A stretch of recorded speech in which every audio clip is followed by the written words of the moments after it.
In this slide, we would be seeing climate change causes.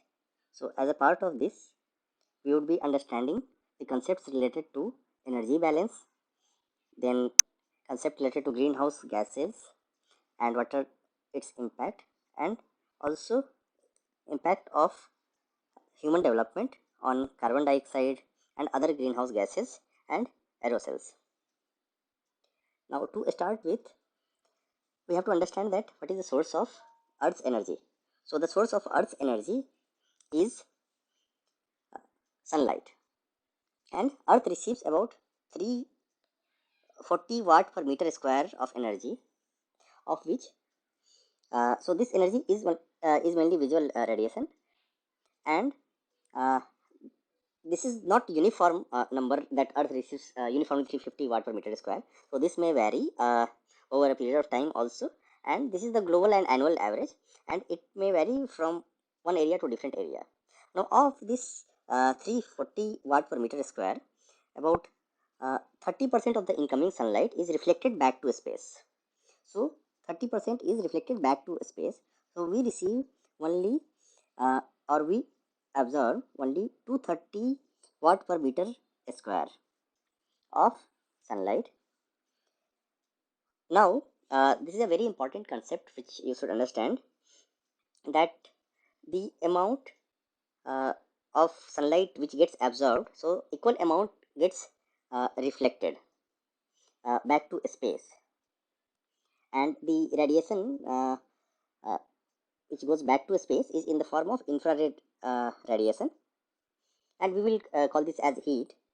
So this concept is called energy balance. So basically the energy radiated by an object is determined by the temperature of the object, and as the object heats up, it radiates more energy. So the heat radiated by Earth to space is determined by the temperature of the Earth. So for a given amount of energy which Earth receives from the sun, there is a temperature of the planet that will give an equal amount of energy back to space. So this is called energy balance. So the energy reaching the Earth from the sun must be equal to the energy this Earth radiates back to space, and this determines the temperature of the climate system. Now coming to greenhouse gases. So the composition of atmosphere is very important to determine the temperature of Earth. So greenhouse gases are part of atmosphere that absorbs infrared radiation or radiant heat. So how this works is that these gases reduce the amount of power the Earth radiated to space. So with these greenhouse gases in the atmosphere, uh, the Earth is much warmer.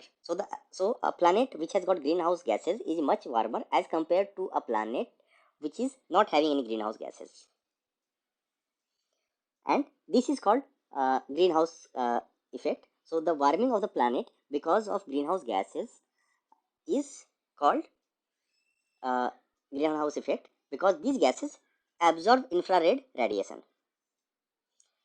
Now as the mass of greenhouse gases in our atmosphere increases, the temperature traps more and more heat, and it leads to higher and higher temperature. So you have to understand this cycle, that because of human activity, greenhouse gases increased, and as a result of that, Earth, uh, Earth's atmosphere has got more greenhouse gases, and which traps more heat, leading to higher temperature. Now, majority of Earth's atmosphere consists of nitrogen, oxygen, and other inert gases like argon. And these molecules do not interact with infrared radiation, and therefore they have got no greenhouse effect to warm the surface. However, the majority of greenhouse effect occurs because of minor constituents in the atmosphere, and the biggest impact is because of water vapor, that is H2O, then carbon dioxide, and other components, other gases like methane, nitrous oxide, Now you have to understand the role of water vapor, which is a very important greenhouse gas because it traps the most heat, and carbon dioxide is the second largest contributor. However, carbon dioxide has got very less presence, so only 0.0415% of our atmosphere is carbon dioxide. So, which is represented in parts per million. So, for 1 million molecule of air, only 415 molecules of CO2 will be present, and this is the cause of global warming. Then there are other gases also which has got uh, opposite impact. So these gases are called aerosols.